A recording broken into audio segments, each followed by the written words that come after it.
विद्यार्थ्यांनो नमस्कार. आज आपण 9th स्टँडर्ड मॅथ्स 1 मधील चौथा चॅप्टर स्टार्ट करतोय and that is ratio and proportion. सुरुवातीला रेशो आणि प्रपोर्शन म्हणजे काय हे तुम्हाला क्लिअर झालं पाहिजे. आपण 6वी पासून हा चॅप्टर शिकतोय रेशो. यामध्ये पुढचा भाग फक्त ऍड केलाय तो म्हणजे प्रपोर्शन. आता रेशो म्हणजे काय तर साध्या सोप्या शब्दात बोलायचं तर त्याला आपण मराठीत बोलणार तुलना. म्हणजे असं की सपोज मी तुम्हाला एक उदाहरण देतो बघा. एखाद्या मॅच मध्ये सचिनने आणि सेहवागने केलेला स्कोर मी तुम्हाला सांगणार आहे. सपोज एखाद्या मॅच मध्ये सेहवागने स्कोर केलाय सपोज 30 रन्स आणि सचिनने स्कोर केलाय त्याच मॅच मध्ये सचिनने स्कोर केलाय 50 रन्स. ठीक आहे. मग सचिन आणि सेहवाग यांच्या आपण जे स्कोर्स आहेत त्या स्कोर्सची जर आपण तुलना केली तर तुलना आपण दोन प्रकारे करू शकतो. दोन प्रकारे म्हणजे कसं, एक तर आपण दोघांचा जे स्कोर आहे त्याचा डिफरन्स घेणार. डिफरन्स म्हणजे काय, वजाबाकी करणार. मी असं लिहिणार सचिनचा स्कोर मायनस हा सेहवागचा स्कोर. मग सचिनचा स्कोर किती आहे 50 मायनस सेहवागचा स्कोर आहे 30. तर इथे मी लिहितोय 20. बरोबर. याचा अर्थ सचिनने काय केले 20 रन्स मोर दॅन सेहवागपेक्षा 20 रन्स मोर केलेत, जास्त केलेत. मग आता हा एक प्रकारचा डिफरन्स आपण शोधू शकतो, तुलना करू शकतो. आणि दुसऱ्या प्रकारची तुलना करताना आपण त्यांची तुलना डिव्हिजन मेथडने करू शकतो. म्हणजे कंपॅरिझन मी करतोय, कंपॅरिझन बाय डिव्हिजन मेथड. मग डिव्हिजन मेथडने जर कम्पेअर केलं मी त्या दोघांचा स्कोरला तर असं होईल की नाही बघा. सेहवाग त्याचा स्कोर आहे 30 अपॉन सचिनचा स्कोर आहे 50. मग 30/50 असा मी दोघांचा डिफरन्स काढू शकतो. ठीक आहे. 30/50 जर मी केला तर मला काय मिळतंय व्यवस्थित बघा. 30/50 हा 0 मी कट केला तर 3/5. म्हणजे एका मॅचमध्ये सेहवागने जर 3 रन बनवले तर सचिन त्या मॅचमध्ये 5 रन करतोय. ही झाली दोघांमधली तुलना. त्याच मॅचमध्ये समजा सेहवागने जर 6 रन केले तर सचिनचा स्कोर असणार आहे 10. सेहवागने जर 30 रन केले तर सचिनचा स्कोर असणार आहे 50. सेहवागने जर 300 स्कोर केला तर सचिनचा स्कोर असणार आहे 500. म्हणजे सचिनचा स्कोर हा त्याच्या पटीपटीने वाढत जातोय. ही झाली दोघांमधली तुलना. मग अशी आपण जेव्हा डिव्हिजन मेथडने तुलना करतो तेव्हा त्याला आपण बोलतोय रेशो. म्हणजे मला जर त्याची डेफिनेशन बनवायची असेल तर मी काय करणार बघा. The relation obtain by comparing two quantities. बघा, a relation obtain by comparing करणं म्हणजे तुलना करणे, लहान मोठेपणा ठरवणे. Comparing the relation obtain by comparing two quantities by division method. Division that is known as a ratio. Ratio म्हणजे काय, जेव्हा आपण दोन गोष्टींची तुलना ही भागाकार पद्धतीने करतो, डिव्हिजन मेथडने करतो, तेव्हा त्याला आपण बोलणार आहोत रेशो. ठीक आहे. मग आता रेशो आपण कशामध्ये पाहू शकतो तर आपण एकतर लहान मोठेपणा आपण ठरवतो. म्हणजे समजा वर्गामधील 2 मुलांची उंची, ऍक्च्युली आपण ती कम्पेअर नाही केली पाहिजे, पण सपोज मी बोललो की 2 मुलांची हाईटची आपण तुलना केली, त्याच्यामध्ये आपण त्याची तुलना करू शकतो. त्यांच्या वेटमध्ये करू शकतो. ठीक आहे. त्यानंतर मिळालेले गुण, समजा मॅथ्समध्ये एका मुलाला 100 पैकी 100 मिळाले आणि एका मुलाला 80 मार्क मिळाले, इथे आपण तुलना करू शकतो. तर त्याला आपण बोलणार आहोत रेशो. ठीक आहे. आता मी जास्त वेळ न घालवता डायरेक्टली स्टार्ट करतोय प्रॅक्टिस सेट 4.1. तुम्हाला क्लिअर थोडंसं होईलच प्रॅक्टिस सेट स्टार्ट केल्यानंतर काय मला सांगायचे ते. ठीक आहे. आपण जाऊ प्रॅक्टिस सेट 4.1 कडे. सगळ्यांनी समजावून घेण्याचा प्रयत्न करा. रेशोचीच गणितं आहेत. अतिशय सोपा चॅप्टर आहे रेशो अँड प्रपोर्शन. बघा, मी प्रॅक्टिस सेट 4.1 स्टार्ट करणार आहे. व्यवस्थित समजावून घेण्याचा प्रयत्न करा तुम्ही. From the following pairs of numbers पहिल्यांदा इथे लिहितो बघा, practice set 4.1 from the following pairs of numbers, pairs म्हणजे जोडी, फाइंड द रिड्यूस फॉर्म. बघा क्वेश्चन काय आहे तो नीट समजून घ्या. Find the reduce form. Reduce form म्हणजे काय, लहानात लहान त्या संख्येला आपल्याला घेऊन जायचे to the first number to the second number. ठीक आहे, रेशो आपल्याला शोधायचा आहे first number to the second number. First question आहे 72 and 60. मला 72 आणि 60 यांचा रिडक्शन फॉर्म शोधायचा आहे, त्यांचा रेशो शोधायचा आहे, रिडक्शन फॉर्म शोधायचा आहे. ठीक आहे, मग मी काय करणार, तर जेव्हा मी रेशो असं बोलतोय की नाही, तर त्याला मी लिहिताना असं लिहितोय 72:60. या चिन्हाला आपण बोलतोय द साइन ऑफ रेशो. 72:60 यांची मला तुलना करायची, यांचा रिडक्शन फॉर्म मध्ये लिहायचं आहे. मी याला असं लिहिणार आहे 72/60.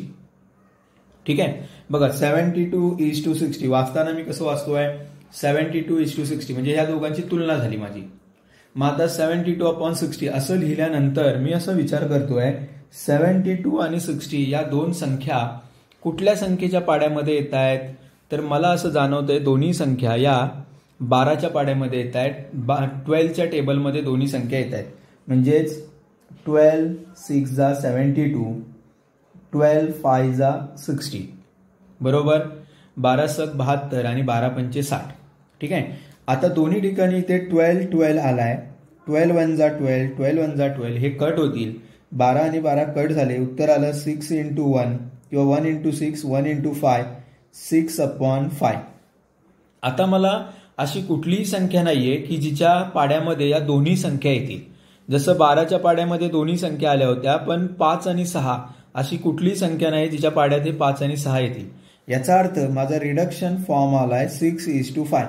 म्हणजे 72 and 60 यांचा रेशो किती येतोय, 6:5. हा रिडक्शन रेशो येतोय 6:5. समजा तुम्हाला एखाद्या मुलाला पाडे येत नाहीत, मग त्याच्यासाठी मी दुसरी पण तुम्हाला मेथड शिकवलेली होती. 72/60 अशा दोन संख्या आहेत. मी असा विचार करतोय 72 आणि 60 मी तुम्हाला मागे टेस्ट पण शिकवलेल्या, 2 ची टेस्ट, 3 ची टेस्ट. 2 ची टेस्ट काय होती, शेवटचा अंक 2 4 6 8 आणि 0 असेल तर त्या प्रत्येक संख्येला 2 ने भाग जातो. 3 ची टेस्ट काय होती, तर अंकांची बेरीज 3च्या पाड्यामध्ये येत असेल. म्हणजे कसं, समजा मी असा एक अंक लिहिला बघा 324. या तिघांची जर मी बेरीज केली 3 आणि 2 5, बरोबर, 5 आणि 4 9. 9 हा 3च्या पाड्यामध्ये येतोय. याचा अर्थ 324ला 3 ने डिवाइड होणार. समजा 328 असा अंक लिहिला तर यांची बेरीज करायची 3 + 2 + 8. 8 आणि 2 10, 10 आणि 3 13. 13 हे 3च्या पाड्यात येत नाहीत, म्हणजे 328ला 3 ने डिवाइड होणार नाही. ही होती 3 ची टेस्ट. 4 ची टेस्ट काय होती, शेवटच्या 2 अंकांना 4 ने भाग जात असेल तर त्याला 4 ने भाग जाणार. 5 ची टेस्ट काय होती, शेवटचे 2 अंक 0 आणि 5 असेल तर त्याला 5 ने भाग जाणार. म्हणजे अशा टेस्ट मी तुम्हाला शिकवलेल्या होत्या. आता त्यानुसार आपण जाऊ बघा 72/60. ठीक आहे, 72 तुम्हाला समजा 12चा पाडा येत नाही म्हणून मी हे सगळं शिकवतोय. असा विचार करा 72 आणि 60 यांना भाग जाणारी प्राईम संख्या कुठली असेल, तर आता 7 आणि 2 दोघांची बेरीज 9 येते, 3 ने भाग जातोय. 6 आणि 0 दोघांची बेरीज 6 येते, याचा अर्थ 3 ने भाग जातोय. मग मी काय करणार, त्या 72ला 3 ने डिवाइड करणार. 3 एके 3, 3 दुने 6, 1 राहिला, 3 चौक 12. याचा अर्थ पूर्ण भाग गेला आणि उत्तर आलंय 24 × 3. ओके, 60ला 3 ने डिवाइड करा. 3 दुने 6, 3 0 0 म्हणजे उत्तर येणार 20 × 3. 3 आणि 3 कट झाला. आता पुढे उत्तर काय आलंय 24/20. पण हा रिडक्शन फॉर्म नाहीये, कारण 24 आणि 20 हे 4च्या पाड्यात येत आहेत. 4 सक 24, 4 पंचे 20. 4 आणि 4 कट झाला. उत्तर आलं 6/5. याचाच अर्थ 6:5. ओके, मग आता तुमचा रिडक्शन फॉर्म येतोय 6:5. फाय. ठीक आहे, म्हणजे तुम्हाला आता ही गणितं कळाली आहेत. मी अजून पुढे जाणार आहे क्वेश्चन नंबर 2 कडे. चला बघा, क्वेश्चन नंबर 2 ही तुम्हाला आता येईल, व्यवस्थित समजला पाहिजे. मी क्वेश्चन नंबर 2 कडे जातोय.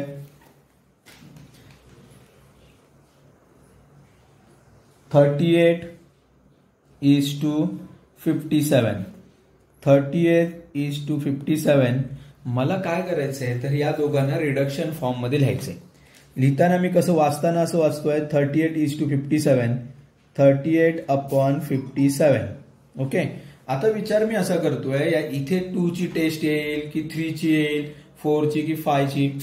2 ची टेस्ट येण्यासाठी शेवटचा अंक हा 0, 2, 4, 6, 8 हा असला पाहिजे. आता विचार करा, शेवटचा अंक इथे जरी 8 असला तरी इथे 7 आहे, म्हणजे दोघांनाही 2 ने डिवाइड होणार नाही. 3 ने डिवाइड होते का बघा, 8 आणि 3 11 डिवाइड होत नाही. बरोबर. मग आता तुम्हाला थोडासा विचार करावा लागेल, आणि विचार करताना तुमच्या असं लक्षात येईल, या दोन्ही संख्या या 19च्या पाड्यामध्ये 19 2 जा 38. बघा 19चा पाडा, 19 1 जा 19, 19 2 जा 38, 19 3 जा 57. म्हणजे या दोन्ही संख्या 19च्या पाड्यामध्ये आहेत. 19 दुने 38, 19 त्रिक 57. 19 कट होईल आणि उत्तर येईल 2/3, दॅट इज 2:3. म्हणजे रिडक्शन फॉर्म आला आपला 2:3. आता समजते तुम्हाला? ठीक आहे, हे कळालं असेल तर मी पुढे जाणार आहे, पुढचा क्वेश्चन घेणार आहे तुमचा डायरेक्टली. तिसरा क्वेश्चन आपल्याला रिडक्शन फॉर्म शोधायचा आहे.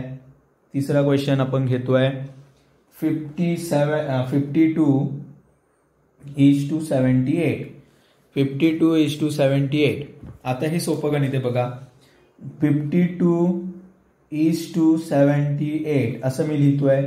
52:78 म्हणजेच 52/78.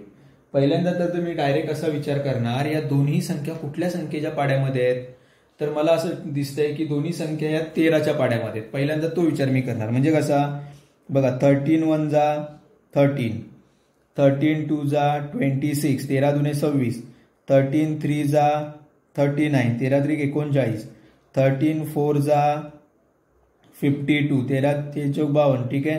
13 5 जा 65, 13 6 जा 78. याचा अर्थ या दोन्ही संख्या या 13च्या पाड्यामध्ये येत आहेत. मग मी असं लिहू शकतो की नाही, 13 चौक 52 आणि 13 6 जा 78. हे 13 कट होतील, उत्तर येईल 4/6. पण 4लाही मी असं लिहू शकतो 2 × 2, 2 × 3, 2 दुने 4, 2 त्रिक 6, 2 2 कट झाले, उत्तर येईल 2/3. 2/3 म्हणजेच काय, 2:3. एकतर या मेथडने तुम्ही जाऊ शकता डायरेक्टली, किंवा ज्या मुलाला 13चा पाडा येतच नाहीये मग तो काय करणार, तर दुसऱ्या मेथडने जाणार. 52/78. तो असा विचार करेल की शेवटचा अंक 2 आहे आणि 8 आहे, याचा अर्थ दोघांनाही 2 ने भाग जाईल. मग तो काय करणार, तर 52ला पहिल्यांदा 2 ने डिवाइड करेल. 2 दुने 4, 1 राहिला, 2 सक 12. म्हणजे उत्तर काय आलंय, 26 × 2. मग सेम तो 78ला पण 2 ने डिवाइड करणार. 2 त्रिक 6, 1 राहिला, 2 9 18. म्हणजे 39 × 2 असं उत्तर येईल. दोन्ही संख्या कट झाल्या, 2 2 कट झाला. आता तो विचार करेल 26 आणि 39 कुणाच्या पाड्यामध्ये, 13च्या. म्हणजे 13 दुने 26. ओके. आणि 13 त्रिक 39, 13 13 कट होईल, उत्तर येईल 2:3. ठीक आहे. म्हणजे हे गणित सुद्धा तुम्हाला कळालं असेल. पुढची गणितं तुम्हाला सोडवता आली पाहिजेत. आज आपण इथेच स्टॉप करू. थँक्यू.